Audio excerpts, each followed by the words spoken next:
Holman, tell me you've experienced new headlights. New headlights are so freaking awesome. Yeah, I just pulled up from my trip to Nashville, and you were waiting outside my house to record, and I'm like, what vehicle's in front of my house? Because the headlights were on, and I'm like, oh, it's the dually with, I don't know, somebody's more modern-looking headlights. So I was driving, as you know, a lot of times I will steal the 2007 and a half Ram 3500 dually, and the lights in this Banks truck are awful. They're like carbide miners helmet lamps from the ones that have 1850s. Flames. Yeah, yes. Exactly.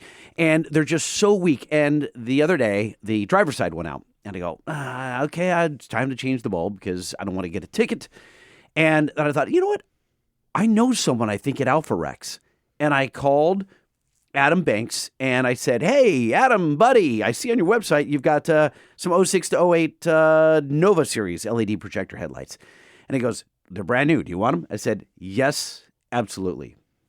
Picked them up Friday, installed them today, and dude, it is so wonderful having bright white lights. Wait. Are they good, though, or are they just brighter? Because you get aftermarket lights sometimes, and the cutoff pattern's horrible. And it's like, yeah, they put out more light, but they're not like focused. They're not better. That's what I'm always leery of that. Tell me these are better. So there are 4 like cubes in each side, drivers and passengers. Kind of like a Honda and Acura. Yes, exactly. And 3 of the cubes are your low beams, and 1 is the high. Mm-hmm. And very focused, great cutoff.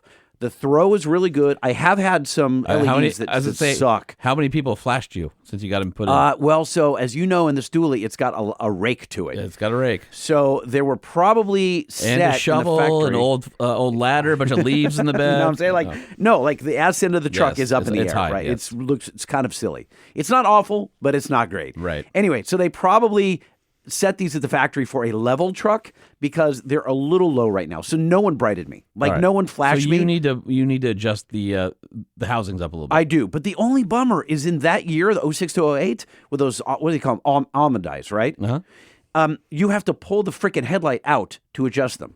You can't there's so much crap behind the headlight. This has nothing to do with Alpha Rex. It has everything to do with Ram.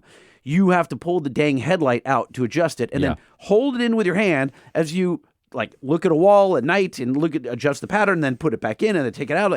That's silly. You should be able to adjust it right on top or through the backside. But I will take that because the light is so good. And I was telling you how I took our Ford F-250. Yep.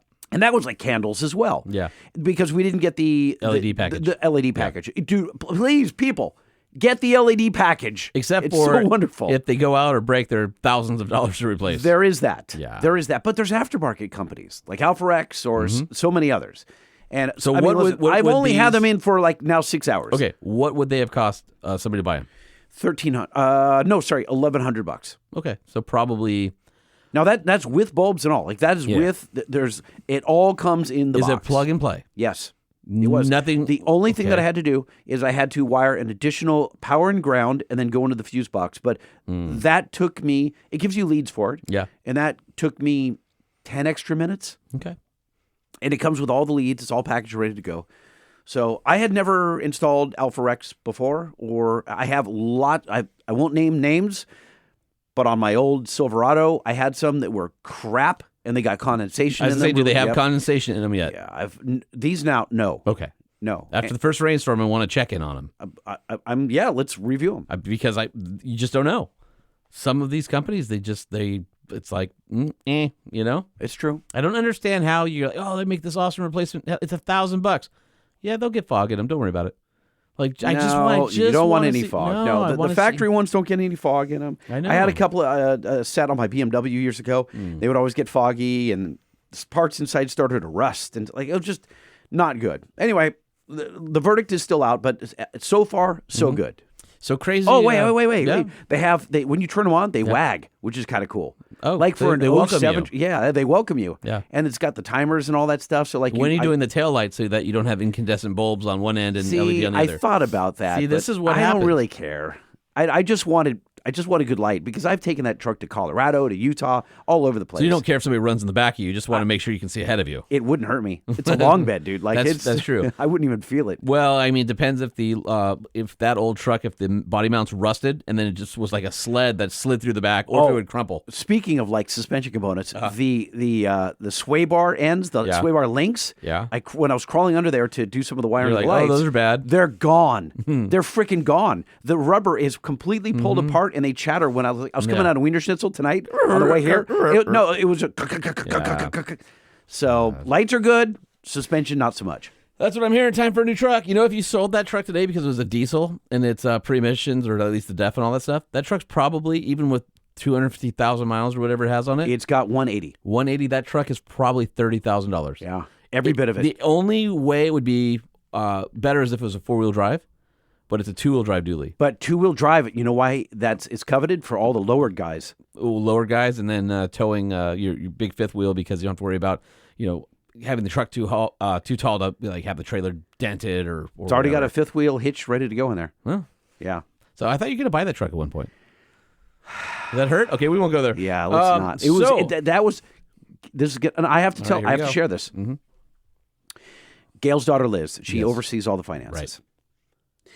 At one point, about 5 years ago, she offered me that truck, and you said no for $500. Yeah, see, you spent more on the headlights. And can I tell you why this stings so hard? Listen, because my wife said it's not about the money.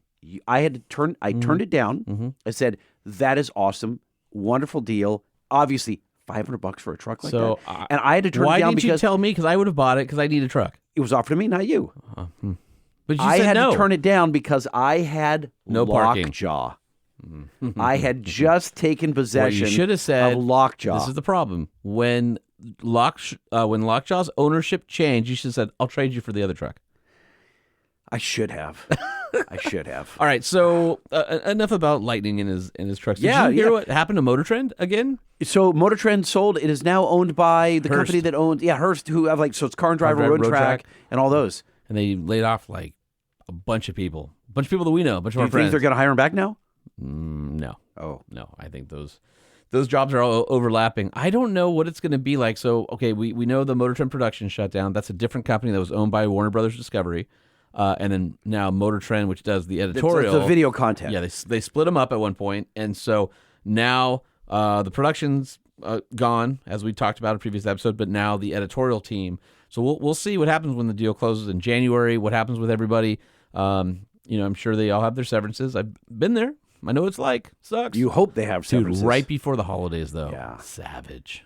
It happens a lot like that. Remember when they blew up K-Rock? It was right before the holidays. Merry Christmas to you and your families. Yay. You get some extra free time to spend with the family. Yeah, well, there's that. Yeah. So shout out to all of our friends over at Motor Trend who have been gracious over the years and shared info with us and been on the show and written great stories and all that. I hope the guys that are no longer there will land on their feet because I got a soft spot for everybody. They're talented. There are a lot of talented people there. Yeah. And so, changing topic.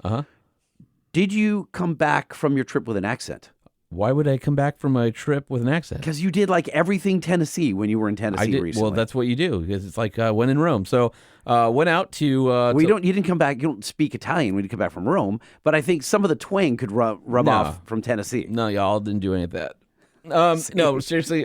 Went out to Tennessee and got to drive the new Murano, which obviously probably isn't a core tenet of the Truck Show podcast, but I did drive the new Armada. I did drive the new Frontier with the cool wheels and the updated interior with the big screen. Awesome. You got an orange one, didn't you? Afterburner orange, yeah. Okay. Is that what it's called? Afterburner orange? That's what it is, yeah. That's actually a cool title. No, that's cool. And so I called up Nissan. I said, hey, coming out Wednesday through Friday, my best friends moved out there a few years ago. I haven't seen them since they moved.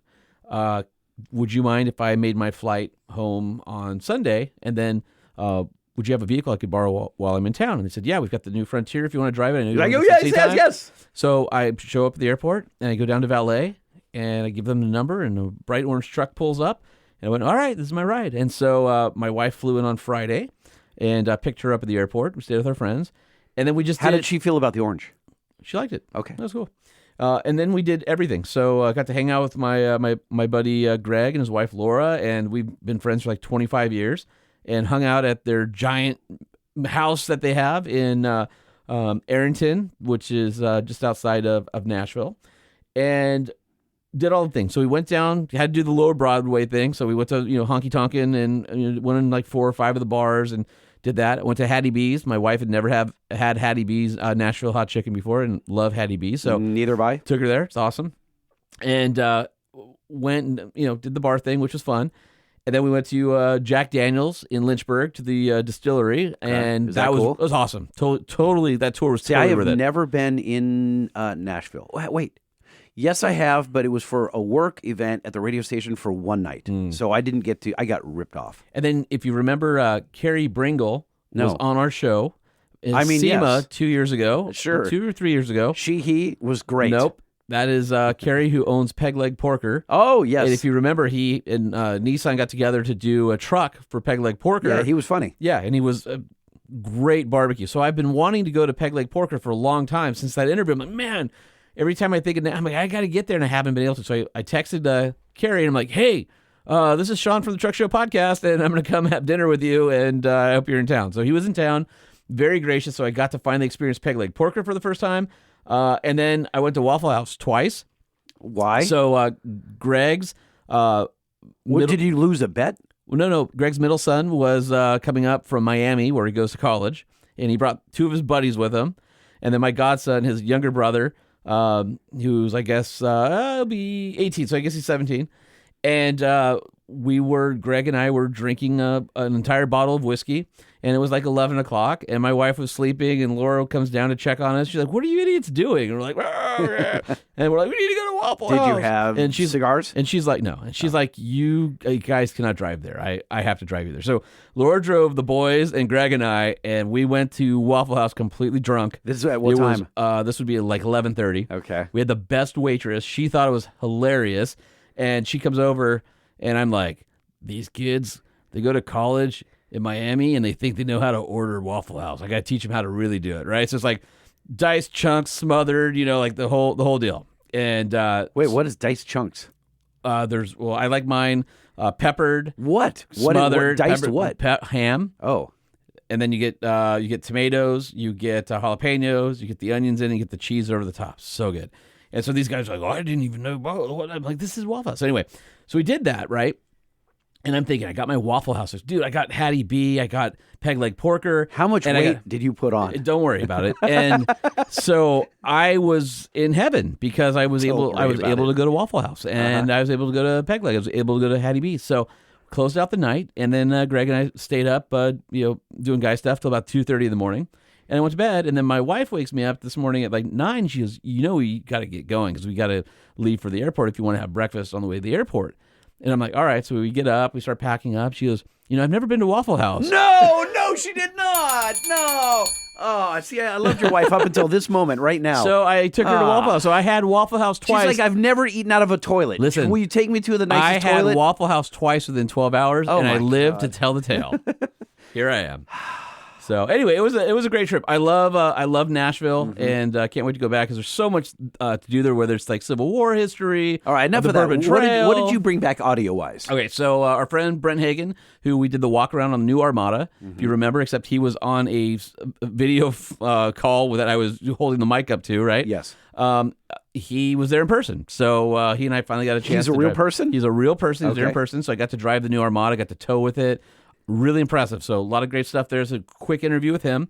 And then we've got some Know Your Notes. And then we've got some emails. So we got I'm not feeling confident about the Know Your Notes. Action-packed episode right here. All right, let's take well, I feel like we've already talked about Nissan quite a bit. All right, well, we have to thank Nissan because without Nissan as our presenting sponsor, the Truck Show podcast would not exist the way it does today. So thank you, Nissan. If you're in the market for a midsize truck, the new Frontier is awesome. A lot of value. The new Pro 4X, bigger screen, all that. I had the top of the line. It was so great. Under $50K. Go look at truck prices today. That is a bargain for all the tech you get. And here's the thing. All the new trucks are like turbocharged and hybrid and all the stuff. This is a simple 3.8-liter V6, 310 horse, 9-speed automatic transmission, leaf springs in the back. It's the way a truck should be. And it's just great. And it has all the stuff. Just enough tech and not too much. Yeah, it's got wireless CarPlay. It's got a phone charging. It's got USB A and C ports. It's got adaptive cruise control and all those things. And it's just enough to be modern without being super expensive. I love it. So go down to your local dealer, check out the all-new 25 Nissan Frontier, and then also the new Armada's on the way. We're going to talk about that. If you love body-on-frame trucks, Nissan's still doing it, and they're still doing it well. All right. I want to apologize on behalf of Banks for not getting out shipments as quickly as we wanted to over the last week or so. We, Holman, at Banks, were decimated over Black Friday and Cyber Monday. It was crazy. The brand is absolutely on fire. If you've ordered a Monster Ram, which you should have for your Ram truck, your 2007 to 24. Because you were stocking them deep and selling them cheap? We were not selling them cheap. Oh. There was a couple of group deals. If you happen to be on one of the Facebook groups that I admin and stuff, maybe you saw. Your listener. Yep, or Truck Show Podcast listeners. If you ordered a Monster Ram, it is coming. I promise you, it is on the way. It's an embarrassment of riches. So thank you to everyone for your patience. Sounds like your bank account. A little bit, yes. Yes. I also want to congratulate all of my Duramax owners that purchased the new Cool Runner oil pan and Ram Air Trans pan. Those are already shipping. They're on their way. And we've had some guys actually putting 1/8-inch NPT temp sensors in the trans and oil pans and already reporting double-digit drops over, Holman, not just the stock one, other aftermarket brands. I'm not surprised. So I'm just saying, if you have a Duramax, an 01 to 19, and coming soon for 20 plus, with an Allison, we've got a Ram Air Transpan for you. And if you've got an L5P, which is 17 to current, we've got Ram Air Transpans for you. Hit up bankspower.com to find yours. All right, I'm sorry to say that our special with our friends over at AMSOIL has come to an end, so I'm hopeful that as many of you took advantage of that as possible. I got a couple emails from our listeners. I used my 10 millimeters, by the way. Oh, did you? I used it today on the Alpha Rex headlights. Oh, nice. Yeah, I had a couple people DM me with the screenshots that they had ordered from AMSOIL using our code. And nice. I was like, yeah, that's awesome. Thank you. We really appreciate that. It's funny, the video we did for them, the reel, 30,000 views. No, what? Yeah. We're at 30,000 views. Okay. So that's pretty good, right? I think go bad. us. It's not bad for the Truck Show podcast for, two dudes in a shed in the backyard and doing fun things for like multi-million-dollar U.S. companies. So, hey, Go us. Listen, if you're in the market for any type of lubrication, car care products, oil, grease, whatever it is, there's no better synthetic product out there than what you can get from AMSOIL.com. AMSOIL is the leader in synthetics. They were the first ones there. We love the product. Lightning and I both use it on our own vehicles. We're customers, and we appreciate them taking care of the Truck Show podcast and sponsoring us because they're a brand we love. Can I tell you what would have been super embarrassing? What? The shirt you're wearing, Yeah. I almost put on the way here. So we would have been Because I was twinsies? filthy, because I was under the hood today. Yeah. And I took a shower in the middle of the Thank day, you for which I taking a normally shower. don't do. I appreciate that. And I go, and I said, I rummaging through all my new, because I got a bunch of new shirts from various friends and stuff. And that's the one that pulled out, the long sleeve AMSOIL 1972 shirt. And I'm like, dude, it's so soft. It is soft. I'm going to wear this. So I'm wearing this because I left Tennessee this morning. It was 40-something and went to the airport. And it's hit or miss in the airport, whether it's going to be warm or cool. And so, like, with this, if the airplane's a little bit warm, I'm good. If the airplane's a little bit cool, I'm good. I'm like, I'm gonna wear my nice soft AMSOIL shirt. So this is now become one of my favorite travel shirts. Sarah and Holly stepped up and they're like, hey, we're gonna really knock it out of the park with our new merch. I go, okay, we'll see. Yeah. And they did. How many times have I worn my AMSOIL shirts since we got it when you've come here? Most times. Most of the episodes. Because I thought about it and I'm like, I just happened, like, after my wife does laundry and they're at the top, I just like them so much, I just grab them. I mean, look, you're going to AMSOIL for your lubricants and you're not thinking about merch. Just FYI, they got some good stuff. Changing gears to EGR, they still have their sale going on right now for the Roll Track, the manual retractable Roll Track tonneau cover. Go over to EGRUSA.com. This is it. I think this is the last week that they're going to offer this deal. Up to 30% off plus a rebate of $250 on all manual Roll Track bed covers. Again, 30% off plus a rebate of $250 on all manual Roll Track bed covers. I'm rocking the electric one. It's amazing. If you want to step up and go baller like lightning, then go electric. It's super sweet. It locks with a key in your truck, and it's weatherproof. awesome. It's like having a trunk. It's super high quality. So the manual one is weatherproof as well. Yeah, they're all awesome. They've got a video where they took like a backhoe of water, they dumped water on it, and nothing. Christmas is coming up. Buy yourself something. Do it for you. Yeah. You just went shopping. Your wife didn't tell you what she wanted. You have no idea. You probably did a horrible job at that. Your kids wanted a bunch of expensive stuff. You spent too much money on them. You're like, I can't even believe it. I never do anything for myself. You know what? Put those sad feelings of giving aside and just be selfish for once. Get yourself the product for your truck that you've been eyeing. The Truck Show podcast approves it. You deserve to have yourself a Merry Christmas. Be your own Santa Claus. EGRUSA.com. The Truck Show. We're gonna show you what we know. We're gonna answer what the truck. 'Cause truck rhymes with the Truck Show. We have the lifted, we have the lowered, and everything in between. We'll talk about trucks that run on diesel and the ones that run on gasoline. The Truck Show, the Truck Show, the Truck Show. Whoa. It's the Truck Show with your hosts, Lightning and Holman.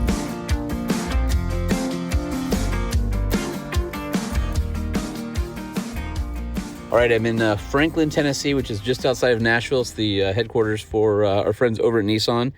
And I'm in the 2025 Nissan Armada. So this is the media drive. And I was driving along, found a hitchhiker, and I picked him up. And it turned out it's our friend, Brent Hagen from Nissan. What's going on? It was cold out there. Thanks for picking me up. So I woke up this morning, and through my hotel room, beautiful, like sunny. It was amazing. I looked at the temperature was 27 degrees. Yeah, there was frost on my windshield this morning. I was like, it was like 40 low at home and a 70 high the other day. This is, it's weird when your brain goes, ooh, sunny, nice outside. And you walk outside and you go, whoa. So yeah, welcome to the other 99% of America. yeah, I guess I'm pretty lucky. I'm also lucky because I finally got behind the wheel of the new Nissan Armada. So people may remember we did some podcasts back when a long time ago.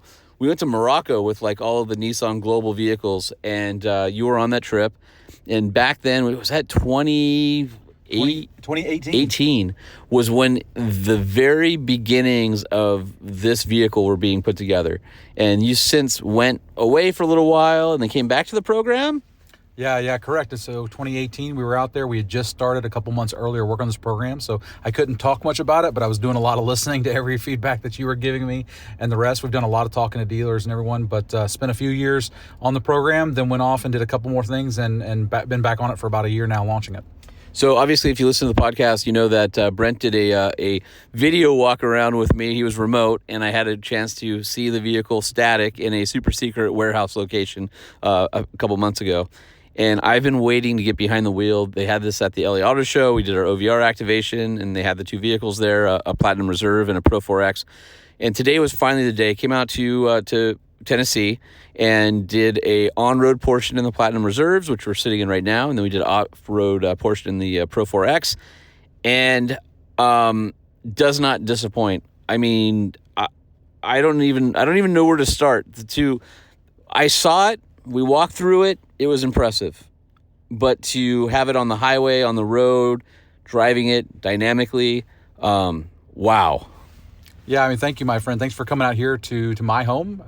But you picked up on, your listeners, the customers we talked to, the dealers, they touched on and said, like, why can't you make this like the Patrol? So we've done that, right? We've brought the Patrol and the Armada into one vehicle, and so you're getting that experience today, the off-road capability, the on-road comfort, the luxuriousness of that Patrol seeping through into the Armada. So we've tried to stretch in every direction, luxury capability, towing capacity, all of that to make this the best Armada yet.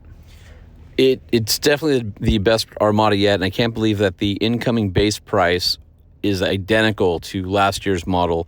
And then from there, it goes up to around, 78, 79, so just under that 80 mark, fully loaded.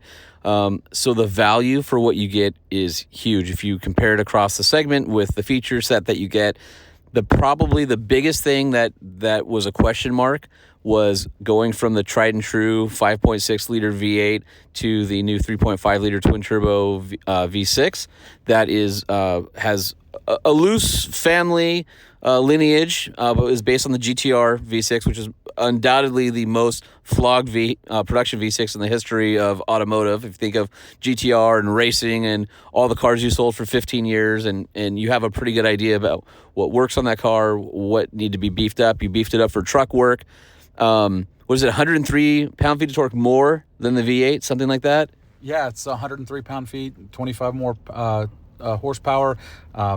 It's better in every way than the outgoing V8, and that's coming from a lover of the old outgoing V8. You have a V8 Pathfinder. I have 4 vehicles in my household that are VK56 powered engines, or vehicles. I love that motor, but it does everything better than the outgoing VK56. It just doesn't sound like a V8. It's got a great V6 sound. That's the only thing it doesn't have is a V8 sound. I would V6s are really hard to make sound good, to be honest. And Nissan's one of those companies that seems to be able to make a V6 sound decent. This definitely is growly sounding. It sounds more burly than you might expect from a 3.5. But I will tell you, anybody listening who may have doubted the engine and driveline change, this thing is phenomenal. Throttle tip in. It feels like the transmission and engine combination is completely finished. There isn't anything left on the table. You guys really dialed that in. Power delivery, the flat torque curve, acceleration. This is a big ass vehicle, and it feels. It drives smaller than it is.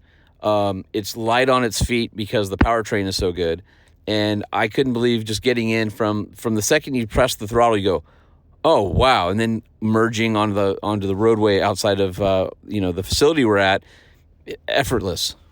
Yeah, that was the whole idea. And you touched on a couple points there. One is we wanted to have the right powertrain at the right time and for the right price and the right value. And we couldn't do that. If we had made this thing a hybrid, if we'd made it an EV, we could not have maintained that value, that lower entry price point, the same as the outgoing model. We want people who are in a current Armada today to be able to walk back into a dealership and have a comparable price point. We want people to be able to recognize and see the value that we offer that's unparalleled in the full-size SUV market.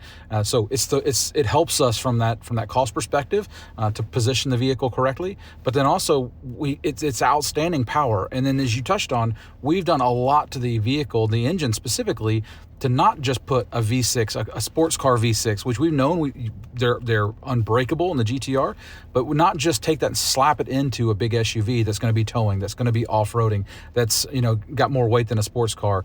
So we wanted to develop it specifically for truck applications. We've done things like that. We've made the crate case stronger. We've moved the turbos up in the engine bay so that they're not sucking up water as you're doing water fording. So we've done a lot of those things intentionally to make this a truck application. And because it's the actual Nissan Patrol, Armada in America, but they're the same vehicle globally, you have some incredibly demanding customers with what their needs are for capabilities overseas, whether it's cold, freezing environments, whether it's the sand dunes of the Middle East. And so this vehicle has to perform in harsh environments. So it had to be designed for that. And the person buying it for their daily driver is getting the benefit of all that engineering to make it a robust and rugged vehicle in those really harsh environments. No doubt about it. We're not doing something unique for those markets that we're not doing here.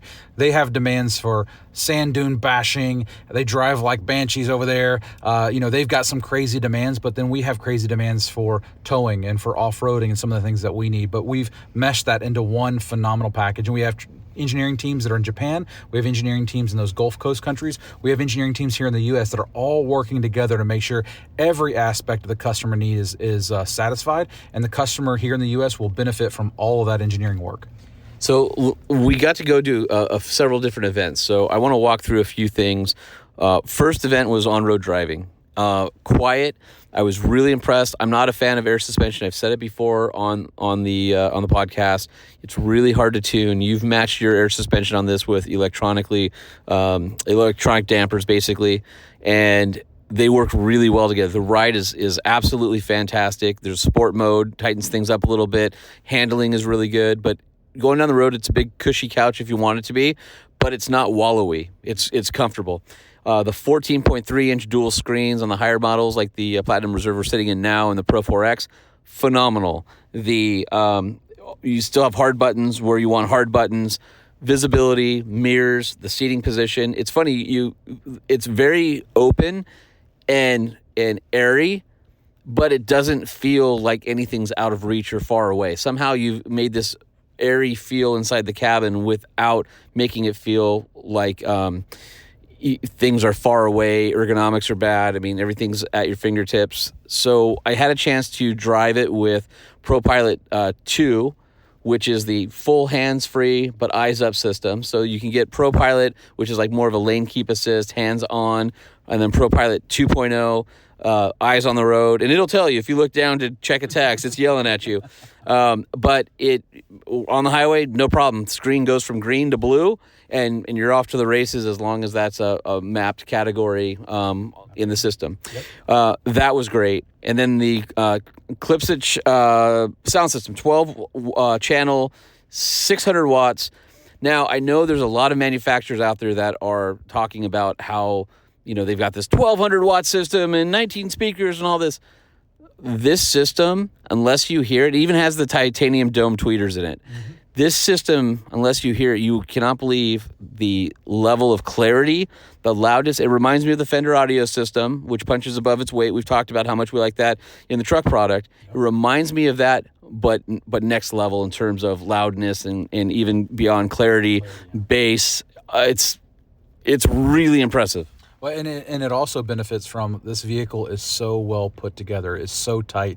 You can't just slap a fantastic audio system with a ton of power into a vehicle because it'll just rattle it apart. This vehicle is so tight. I know I'm speaking from the Nissan perspective, but it's so tight that all that bass, all that mid bass stays in the vehicle. You feel it in your chest. You don't feel and hear the door panels and everything rattling around you.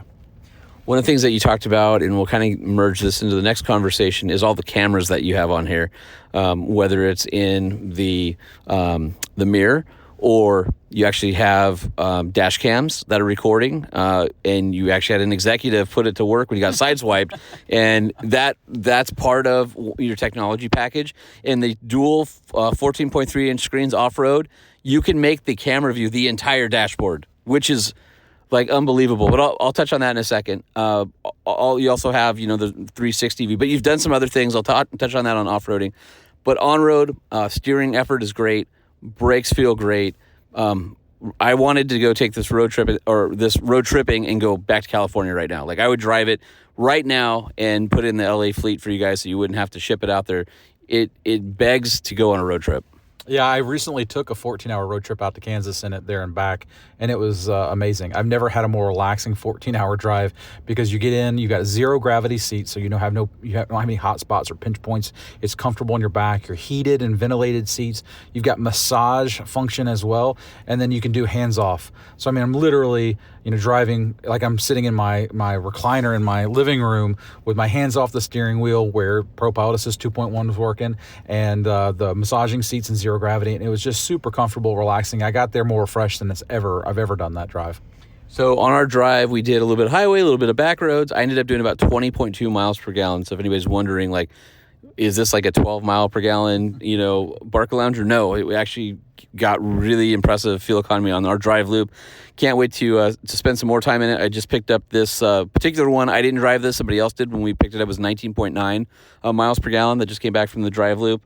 So I think fuel economy is going to be impressive for people. Power certainly is. Then we went to the off-road course, and it rained and rained and rained the past few days, and it was like your typical greasy, sloppy clay where it looks hard on the surface, but if you walk anywhere, you're sinking in your feet. Well, imagine driving a 60-something 100-pound vehicle through that. We had a chance to test out the traction control, the rear locker. One of the things that I will say is the air suspension at the highest setting in the Pro 4X still has a ton of compliance, so it's not harsh off-road. We're just going in and out and over ruts. The traction control system was great. Rear locker, super easy to engage. And back to the cameras. You have like a Sony PlayStation sort of view, which is this stitched together picture where you can rotate the vehicle in a 360-degree plane, and it puts all the everything behind you. You have one where the hood disappears, where you can see through, and the terrain's going under the car. You've got, the normal 360 view. You've got the trail view. You've got this one view where it's the nose, but then it's down the side of the vehicle, so you can see where your wheels are on the trail. And with the interior camera, you can actually use the app, and if you left your wallet or something sitting in the center console and your remote from the vehicle, you can have it take a picture and send it to you so you can see if you left something in the car. Like, what? Yeah, I mean, it's just interesting. This wasn't the planning perspective, but one of the teams when we were working on kind of sharing with the marketing teams what we were doing, they're like, guys, this is like you gave people superpowers. You can literally see through the hood and see the ground. You can see through people cargo that are in the back of the vehicle. You can drive with your mind, with your hands off the steering wheel. I mean, you can do some really crazy stuff. You got an exoskeleton that'll tow 8,500 pounds and runs like a Banshee going at 425 horsepower. And so that resonated with me. It's like, oh yeah, that's right. I mean, again, that wasn't the planning intention, but we've been able to do a lot of really cool stuff with camera technology, with powertrain, all the rest to make, as we talked about this morning, inspiring confidence and demonstrating capability. And that's what this vehicle is all about. So on the off-road course, there were some very steep, muddy embankments that we crawled up that were like 30 degrees, a couple car lengths or 3 car lengths high. And that really stressed the front of the four-wheel drive system, pulling you over the top in really greasy conditions while the rear locker pushed you up. We did a 25-degree or so side slope, which was all muddy. And then we did these offset moguls. And the offset moguls were giant to the point that I was able to balance the vehicle on 2 opposite wheels, and there wasn't one creak from the entire body structure. It was incredible. A bunch of people were taking pictures. So if you see pictures and there's 2 wheels in the air, that was me driving, all right? If you look at somebody else's work. But it was impressive not only how well it did off-road, especially for such a big vehicle. Didn't bottom out once. We were going through the backwoods. It was in and out of the trees, through the mud. Traction control was great. But just the compliance of the suspension and that higher setting that gave us the ground clearance, and the way everything worked. And then again, that tight body structure, you can feel how stiff everything is in a good way. Yeah, I mean, you spoke to the performance, so I won't regurgitate that. But what I will say is, you got to experience the Pro 4X, and we listened. We talked to a lot of customers, including me, including you. Absolutely. I mean, that trip to Morocco I got a lot from it, and subsequent. But we talked to a lot of customers. We talked to a lot of media. We talked to a lot of dealers, and what we kept hearing over and over again was not just like, give me the patrol goodies, but give me a Pro 4X. So you saw it. Pro 4X means a lot to us as a company. It's more than just. It's not a sticker package. It's not a color thing. It's about real capability, and so you got to experience it, but we wanted to bring that. And so we're super proud to have the first Pro 4X Armada available. So that's a resculpted front bumper for better approach angle. You get the suspension that's height adjustable. You get tow hooks. You get full skid plating. You get a rear locker. You drop down to a 20-inch wheel with a more aggressive Yokohama Geolandar all-terrain tire. So you actually get like a lot of really important bits with that, including, full-time auto 4-wheel drive high, actual 4-wheel drive high locked, a 4-low, and then you have all the drive mode settings. So what do you have, about 8 different drive mode settings? 8 drive modes, yeah. And then hill descent control from there. And so we played with all of that stuff off-road, and the guys were like, hey, you want to do it again? I'm like, yeah. And it was all greasy, and we're sliding down hills in this thing, and it did awesome. So then after the off-road course, had a chance to take it out towing with a Airstream, probably a 23, 24-foot Airstream, 6,000 pounds dry, so under the, is it 8,000 or 8,500 pound tow? 8,500 pounds on all grades. So all grades, two-wheel drive or four-wheel drive, 8,500 pounds. So this was at 6, a little over 6 dry. Weight distributing hitch. I took it on about a 7 or 8 mile loop, and I was just telling Brent, I got a phone call in the middle of my drive in an unfamiliar vehicle, towing a trailer I don't normally tow, and carried on my phone conversation as if nothing was behind me. The vehicle's absolutely stable, more than enough power. Didn't even know the trailer was behind here. 8,500 pounds will be no problem in this thing. Everything worked great. You have the integrated trailer brake controller on this. And I was really impressed with just how overall as a package, no issues. I mean, we on-road, great. Off-road, really impressive. Towing a trailer, couldn't care less. It handled everything, and I think this is going to be an amazing vehicle for Nissan. Yeah, well, thank you. I mean, you hit on 2 points there. One is the off-road capability. Like I said, this is a Patrol globally. It's an Armada here.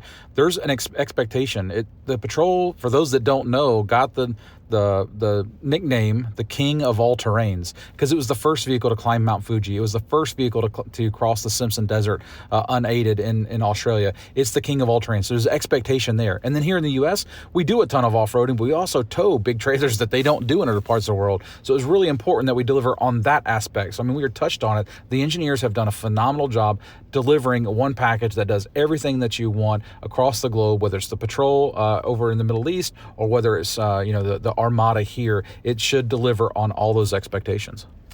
Well, so far, I'm impressed. We're a fan of Nissan. Nissan makes great products, but feels like Nissan elevated. I feel like the vehicles that have come out lately, I've even driven the Kicks, which you had a hand in as well, which is an entry-level car, yet you get in and it doesn't feel like a cheap car inside. It's fun and it's just cool. My Aria that I took as a flyer as an electric car, I'm like, whatever. I'll just get it and I'll live with it for 18 months and we'll see how it is. Love it. And now this is the natural progression. You guys have a product onslaught 4 new products this year. You've got more products coming next year. There's some stuff that I understand hasn't been announced yet, so we won't be breaking any news here. But I think that there is a lot of really cool news and vehicles coming from Nissan in the next, 18 months? Yeah, I mean, we're proud of what we have coming up. We're proud of what we have here today to show off the Armada. I appreciate you coming to my hometown, coming and doing the back roads that I do every day. So thank you for coming and experience that with me. And I'd be remiss if I didn't give a shout out and thanks to all the team. I'm here talking to you in front of a whole army of people who've put a lot of blood, sweat, and tears into it. My former boss, the friend of the show, Rich Miller, spent 4 years living in Japan working on this as an American, make sure that the American needs were met. And so there's a whole army of people that we give a lot of appreciation and thanks to because they poured their heart and soul into this vehicle. So if you are looking for a full-size SUV and you need any off-road capability or you just want something luxurious, this thing is as good as anything on the market. Super impressive.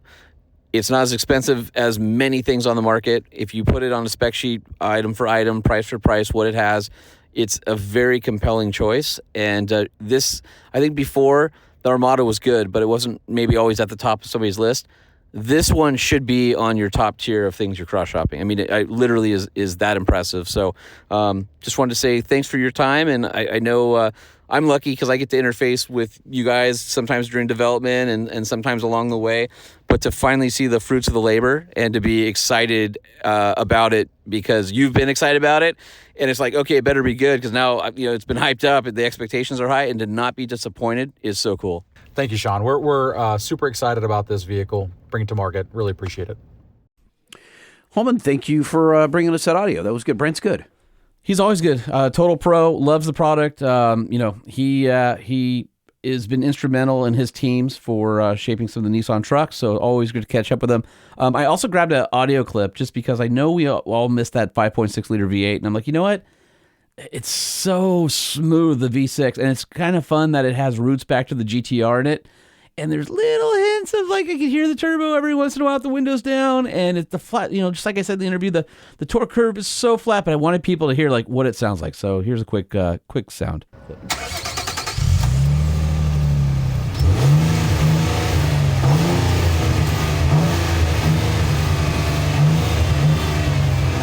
Now that's with no load on it. Yeah. I bet it would sound really good with some load. It's yeah, it's one of those engines that V6s don't always sound great. This sounds super smooth and really growly, and the throttle tip-in's great. So I just, I think you can tell by the interview, I'm a fan, and I'm excited to see what people start saying about it when they pick their own up because these things are going to be, flying off dealer lots. And I'm sure Nissan hopes, but if, my experience is any indication, great product. Based on your experience at the LA Auto Show, people loved it. They're walking up and they're like, what is that? I'm like, that's the Nissan Armada. And they're like, what? It's so modern looking and looks great. Still rugged and tough, super luxurious, super capable now that it has all the Patrol off-road bits on it like we talked about. It's great. So, All right, how you feeling about a little Know Your Note? Well, I always feel bad about it going in, and then about halfway through, after you get one or two right, I'm feeling overconfident, and then I feel like a failure as we forget or can't figure out the rest of them. It's the roller coaster. It is a roller coaster. So let's see if our friends who are listening can play along, and let's see if, like Lightning and Holman, do you guys know your note? Come on now, it's time to take a trip down Speedy Lane. We're gonna play an exhaust for you, and nope, we're not insane. Well, maybe a little. Know your note. Come on and cast your vote. Know your note. Get it right and you can gloat. Know your note. Vroom, vroom, vroom, vroom, vroom, vroom, vroom. Still funny.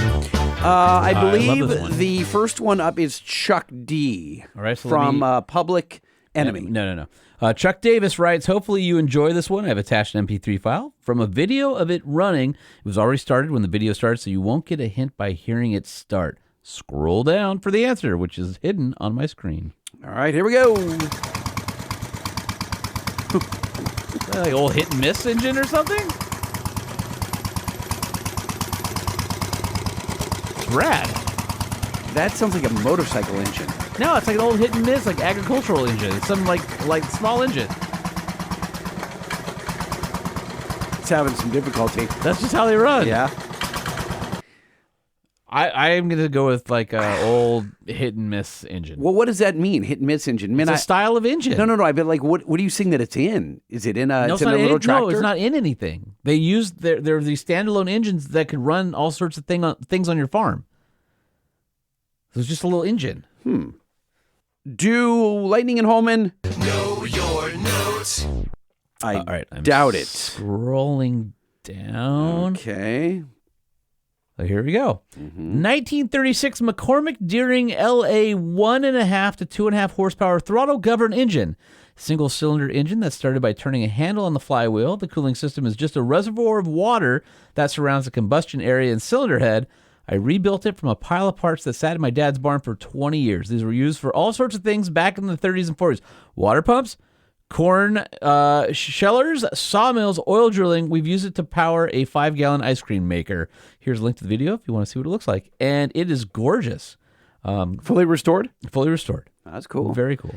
I don't know anything about farm equipment. Just not a freaking thing. So I'm embarrassed to say that, but it's real. I think I get at least half a point for that. You do, absolutely. All right. I didn't even know what that term was. Yeah.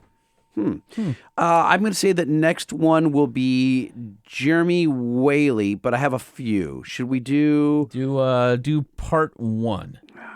part one? Here we go. And do Lightning and Holman. Know your note.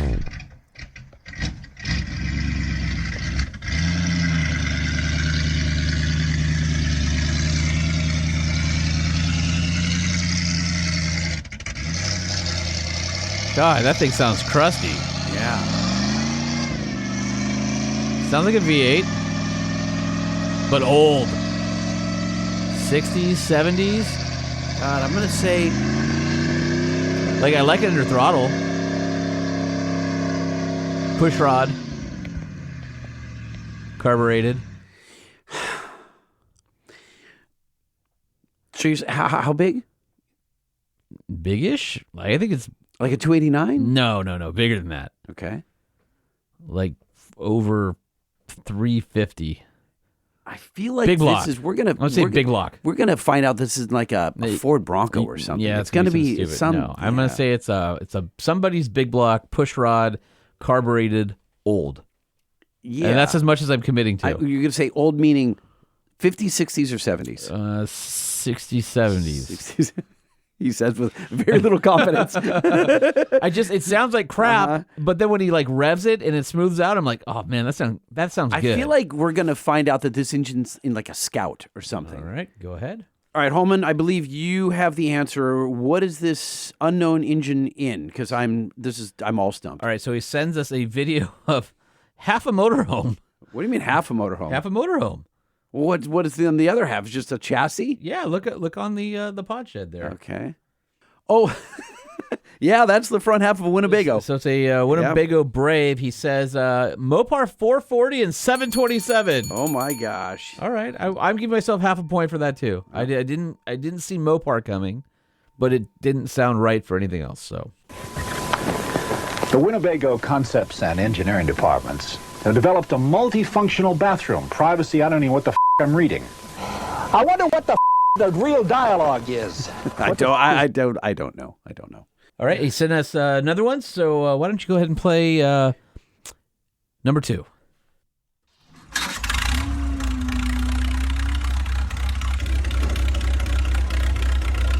That sounds like a tractor. That sounds cool. Yeah, that is cool. God, It's pretty smooth. that to me sounds like a Four-cylinder something. Yeah, Yep. four-cylinder. Yep. You say tractor? It's got to be in a tractor. I- It's got to, based on, I'm not going to say it's because the Winnebago was sitting on a piece of farmland. Okay. I'm guessing So it's you're something just he just rolling into. Okay. I have to think I don't hate that answer, but it's either like maybe could it be a forklift? No, that would be propane or something. Well, that's not gonna make it sound that different. Yeah, no. I'm just trying to guess what it could be, and I don't. Damn it! I'm gonna go with tractor. We're just awful at this. I'm not. Oh, damn! That's a tractor, and he spun the frickin'. Here it is. He started it by hand. He says he wound it. His hand crank starting a 1952 Oliver Super 66 row crop tractor. That's cool. Very cool, and it's rusty as hell, and it's super cool. So the ranch has a Ford 9N on it, and it ran at one point. And my goal in life is to get the old Ford 9N running again because that thing is super cool, and I hope it sounds Half as cool as this. Yeah, absolutely. Yeah, very cool. Thank you very much, Jeremy, for sending that in, because clearly we do not know. Know your notes. We do not know our notes. No, not at all. I thought we were doing pretty good. You were doing okay. I was sucking bad. All right. Colby sent us 5, so we're gonna rapid fire through these bad boys. So start with number 1, not the answer. All right. Ooh, What is that idol? Oh, no, glass packish. I love that. Okay. That to me is like a Chevelle or something, right? It's definitely a V8.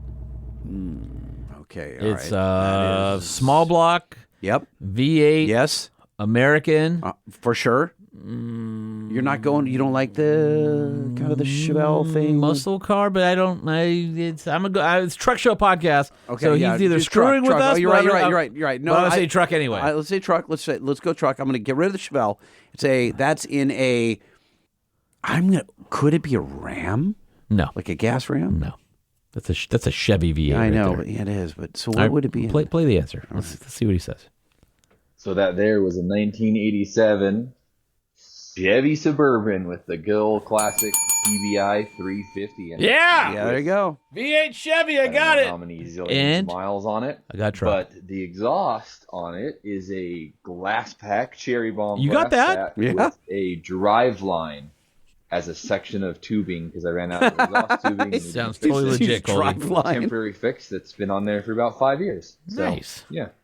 Thank you. All That right. was kind of cool. Good job, Holman. And another one from Colby. He's on fire.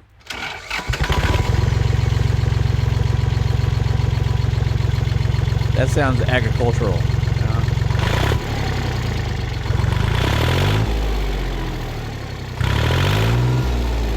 No, you know what this sounds like? It's a 4-cylinder. Yeah, this sounds like It's like a mini truck or something. Yeah, the Hino. Like the no? No, wait, did you hear the way it stopped? Yeah, It dieseled itself you're to death. Right, it did. I want to hear it again. Hold on. We'll just do the end or the whole thing. Yeah, hold the whole thing. I wanna listen to it. Okay.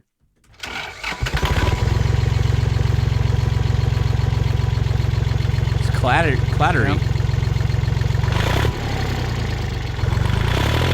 That sounds like it could be a forklift. Propane. Gosh, Propane forklift. a propane forklift. Okay. I don't know. It just sounds too industrial to be a car. It does. But I still think it. To me, it sounds. It's not, but it sounds like a diesel out of a Volkswagen. It kind of sounds like a diesel, but Yeah. Oh, man, this is killing me. Do we Know your notes. All right, here we go with the answer. That there is a 1985 Kubota Oh! Diesel? tractor, one of the little tiny 3-cylinder non-turbo diesel. Oh, okay. Basically, it's a giant snowblower. It has a snowblower attached to the front of it. All right. And we were wrong. all these know your notes from this section we're all taking when it's like 15 degrees outside. Thank you for enduring the elements. I have a feeling, though, that's not that cold for you. All right, so Colby. Kubota. right. Interesting. So we were On the- industrial. we were on the kinda on the path. right path, but Yeah, yeah, but we just- didn't no. reach our destination. No, we starved to death. No, on the we were trail. killed by a giant bear. All right, here we go. Here's another one from Colby. Bongos. Babaloo. Dirt bike. Yeah. 2-stroke. But what, though? It's two-stroke. All right, so I'm going to go with... 2-stroke 4-cylinder or a thumper? No, that's a two-stroke Single cylinder? single-cylinder. Thumper motorcycle. That is like a... I'm going to go like a CR250. I think that's like a Honda. I think that's safe, but I'm gonna say that's the safe choice. I'm gonna go with. Don't tell me like Husqvarna or something like that. What are you going to I go was with? thinking- You're going to say Suzuki, Well, I was Yamaha, gonna say Cowie? maybe Cowie or Husky. I would go maybe... See, Husky... But it's older. not You gotta maybe- remember, like- Husky would still be a four-stroke. Right? That's true. Okay. I don't think Husky. They may have done. I'm sure they did two Early. strokes, but yeah, I'm going to say stick with one of the biggies. I would say, is it a Yamaha, a Cowie, or a? I Honda? think it's a sub 250, like maybe a 225 2-stroke. I'm gonna go Cowie. Okay. I'm going to say Feeling green. I'm going to say it's a 250 or a 350. Ooh, look at you. Yeah. That there was a 1997 Polaris RMK 700. What? So it's a twin-cylinder 700 with twin pipes, We're not even high close. compression head, and a few other little goodies on it. We're not We even failed. No. close. We weren't even on a the sidewalk. 700. No. That one stung. We sucked on that one. All right, let's keep going. Okay, that's another motorcycle. Yeah. He's just showing off now. Yep. That's clearly a four-stroke. It's a ATV. He's a Polaris guy. I'm gonna go with Yeah, like it's a that's a quad. It's a 99 Polaris. No, to me that's a Yamaha or a Honda quad. No, it's a three-wheeler. I bet he's the only could guy be. with an old Honda three-wheeler. Could be. Mm. Yeah, but that sounded 4-stroke to me. Weren't they two-stroke? four-stroke? I thought I they were don't remember. four-stroke. The It's been so last long. generation. I don't know. I don't know. I mean, well, we're about to find out. Do Lighting and Holman. Know your notes. Nope. That was a 97 Honda XR 400R with White Brothers exhaust on it. So we're not good at motorcycles and small engines. Damn it. Yeah. Damn it. All right, All right. well. Colby, you get one last shot to make us look like bigger fools than we already.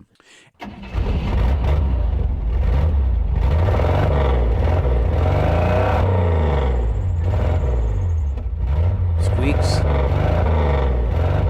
Sounds like a really crappy V6.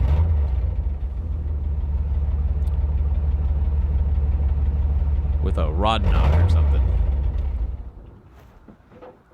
I'm just bummed. Well, at I least it haven't- goes back into cars. I mean, it sounds like just a pile of crap V6. I don't. So listen, it's not V6 smooth. in What? It's not smooth. He's walking around his freaking farm, and I don't know. Well, it's some what's okay. Let's go through piles of old V. Ford, Yeah, but he's not a Ford guy, right? it doesn't appear to be. There was no V6s in the Ram Dodge family that I think would have made that. Okay. So and it's not a Toyota because it's not sweet enough. And he's got a bunch of old stuff. Not like it's. There's no Nissan. There's no. No. That's a 4.3. You think so? 4.3. Okay. Let's see. It sounds like a V8 with two cylinders lopped off, people, and running awful. Does Lightning and Holman. Know your notes. That was a Ford EcoBoost. No. Just kidding. It's an 85 Chevy 4.3 liter V6. Oh, that no I way! bought from my neighbor for $100, and it runs and drives. Yeah! Kind of. Oh. Well done. High five, I- Holman. Give me some skin. All right, There you go. I'm going to... Dude, ending on a solid note right there. I felt like we did so bad with the Yep. motorcycles ones that we had to redeem ourselves. So Congratulations. Know your notes. Vroom, vroom, vroom, vroom, vroom, vroom, vroom. All right, if you've got a Know Your Note, please send it our way, and we promise not to suck as badly next time. 657-205-6105. You can leave it as a voicemail or email us a file, truckshowpodcast@gmail.com. Hey, Holman, look at your watch. You know what time it is? Ooh, it's time for some Waffle House. No. Oh, last night at this time I was craving. No. It's time for email. Okay. You email, yeah. I email, do it. We email, that's right. Everybody email, type it up. You email, proofread. I email, send it. We email, click it. Everybody email. All right, I'm going to start here. Enough teasing is the subject line from Seth Anderson. And he says, hey, Jaboobly and Fruit Pants. I think I speak for everyone when I say, what the heck is happening with lightning? I mean, I've been asking that for almost 7 years. right? Yeah. Oh, no. He says, is he leaving the show? Is there a succession plan? Oh, boy. Lightning, thank you for all your work on the show. The audio quality was always excellent. Well, that's going to go down. He says, by the way. And you did bring some good color commentary to the... He's already written me off. Look at this.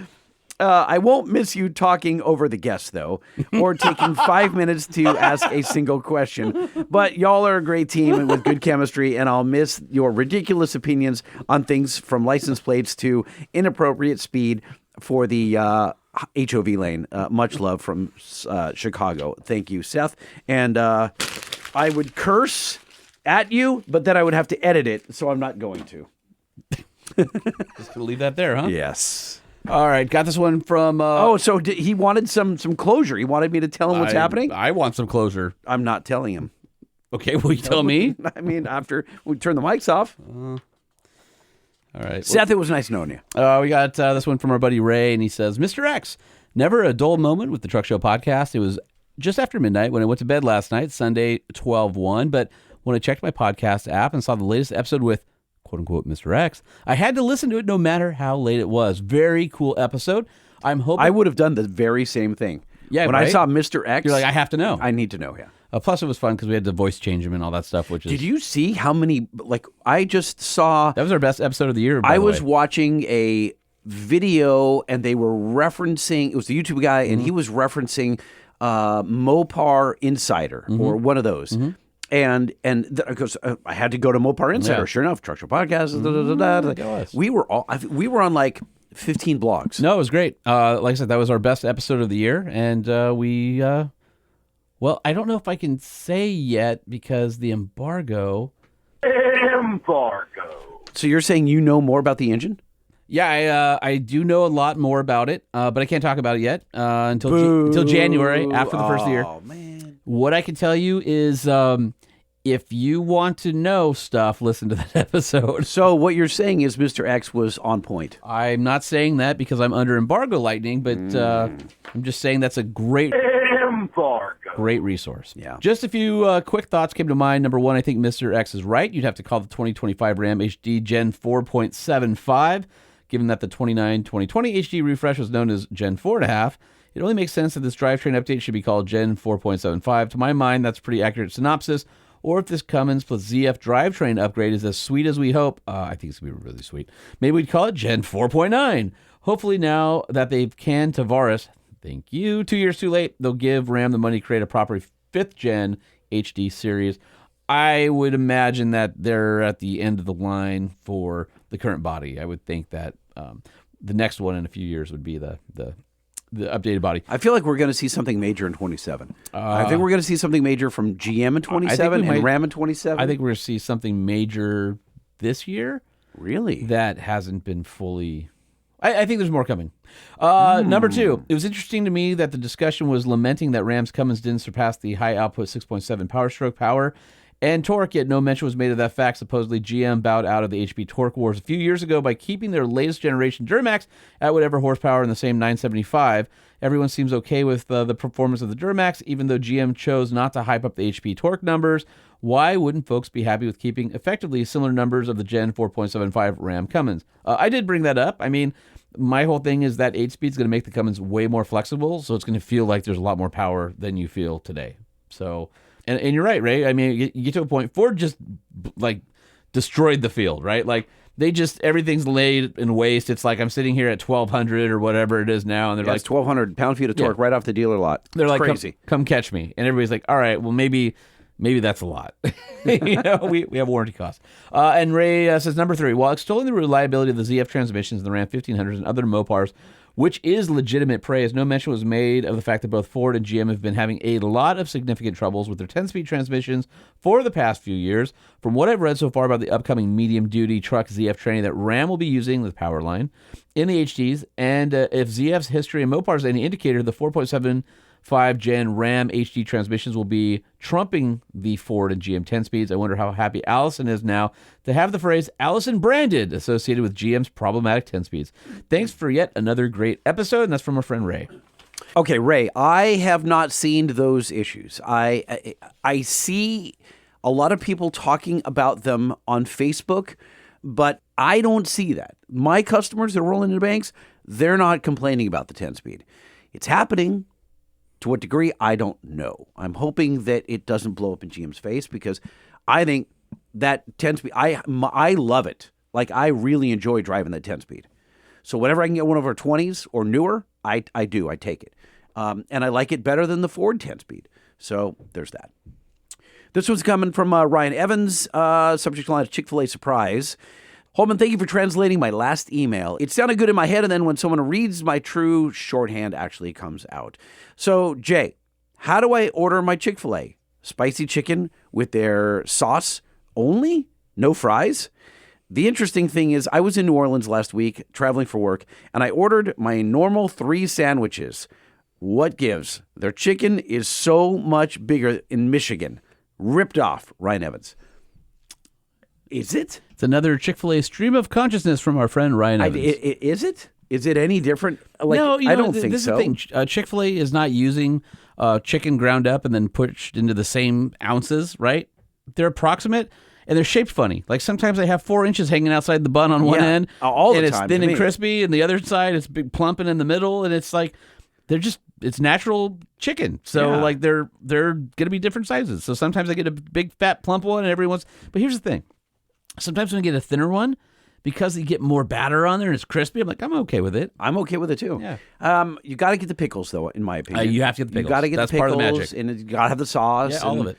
Whether you get cheese or not, I don't know. The cheese adds a little bit, but not a ton. You only do cheese if you do a deluxe. It's weird. But I do the deluxe. Okay. I do the deluxe, and I don't mind the lettuce. Like, lettuce is not my thing necessarily. This is salad, Well, but and you don't, I think the deluxe is okay. Yeah, you As don't long as it's not digest wilty. or process or digest lettuce well. You don't? No, you, because I've been in this shed with you for a number of years. I think I process lettuce just fine. Now, chili dogs, on the other hand. All right, got one last one from Chris at Old Trucks Work, who is one of our longtime listeners. He says, Sean and Lightning, I'm saddened that Warner Brothers Discovery decided to shut down Motor Trend Studios and end production on all automotive content that they were working on. I'd been a Motor Trend Plus subscriber from its inception till its demise when Warner Brothers transitioned that content to DSC Plus, who I still subscribe to. But it's not really surprising that Motor Trend Studios was closed down. Warner Brothers Discovery is in a seriously challenging financial waters with a bunch of debt and year-over-year declining revenue from its legacy cable business. Talk about a bad place to be. There have been articles postulating that they will spin off their shrinking cable business in order to spin that debt off as well. Other articles have talked about bankruptcy within the sales of IP, such as the DC brand. Motor Trend Studios had a pretty robust organization to produce that variety of shows that we all watch and love. However, that's a tiny fraction of the viewership that watches, for example, Shark Week and all the other reality content. I also suspect that the most of the more popular content that is made on contract, so there are no WBD employees working on that, they just pay for it. Since Motor Trend Studios were direct employees, they got the axe to reduce operating expenses. Simple fact of the matter is that we're a relatively niche market for WBD BD, and as a result, we were ripe for the chopping block as the C-suite was casting around for ideas to reduce operating expenses and prop up their profitability, as car guys simply don't spend enough on digital media to matter to them. I'll probably keep my subscription through season 13 of Roadkill. By the way, I believe that just started or it's on the way. But barring them standing up new quality automotive-related content, I'll probably cancel. The availability of automotive content on Discovery Plus was the only reason I kept the subscription in the first place. Not much of a Shark Week or Gold Rush fan. Please keep doing what you guys do. Love the content as always. You are first up on Mondays and Thursdays on the ride into the office. Some more vintage truck content would be cool as well. Thanks, Chris. And Chris, we appreciate you. You can follow Chris at Old Trucks Work on Instagram. Funny story. So while I'm in Nashville, I've got these college kids around me, and they're asking me about what it was like to be a magazine guy. Because I'm like, you guys have no idea. We didn't have social media. We didn't have cameras following. Like, we did a bunch of stupid stuff. They're like, oh, you have to tell us stories, right? And so I'm drinking with my buddy Greg, and so I'm free flowing. The walls come down. But let me tell you something funny that happened.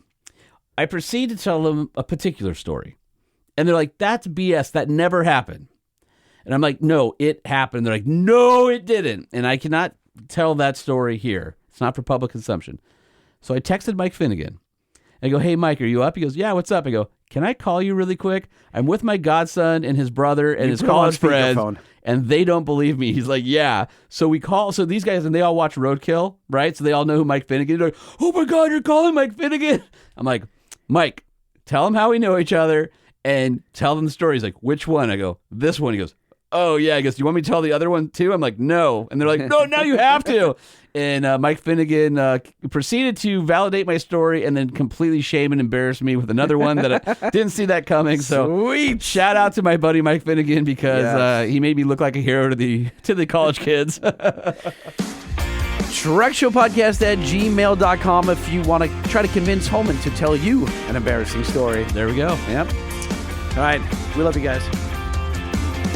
The Truck Show, the Truck Show, the Truck Show, oh, oh. And you can always reach out to Holman at TruckShowPodcast.com or Truck Show. I still have Lightning at TruckShowPodcast.com. It still works. For now. It's going to work until I stop paying you to keep it working. Okay, is that how that's Lightning going at to work? TruckShowPodcast.com, yes. I like having that email address. At LBC Lighting, at Sean P. Holman, of course, at Truck Show Podcast. And really, guys, we appreciate you, everybody who has bought a Nissan or used our code at AMSOIL or got an EGR roll track cover or Banks products. You guys have been awesome with supporting the show. We've got some new advertisers coming in the new year that I think you're going to love. There may be some discount codes on some new cool products. We're working on that right now. And I'll let our new host tell all about it when he arrives here, or she. Bye.